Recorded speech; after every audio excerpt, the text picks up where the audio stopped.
korang dah upgrade speaker kereta korang, tapi rasa macam ada bunyi yang tak cukup je. Ini mesti sebab bunyi frekuensi rendah ataupun bass tak kuat lah tu.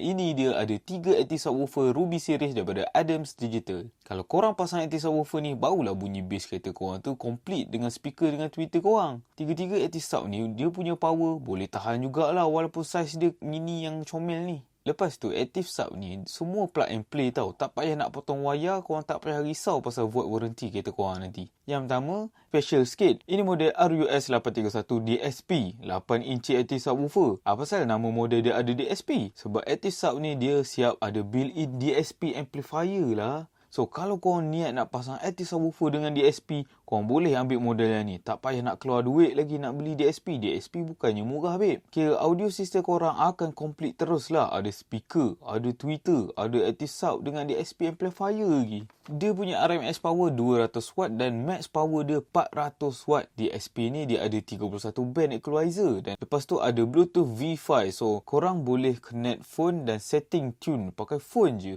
Untuk DSP ni, dia built-in 70 watt, 4 channel plus 1 channel untuk active sub. Maksudnya, dia support 4 speaker lah. Cukup lah untuk 2 speaker dengan 2 tweeter korang. Model ni optional tau untuk dapatkan controller dia. So that korang boleh adjust EQ dengan crossover point. Yang kedua ni pula, model RUS 801 8 inci active subwoofer. Yang ini dia punya RMS power tinggi lagi daripada yang pertama tadi. Up to 150 watt sampai 200 watt. Dia punya max power dia 400 watt.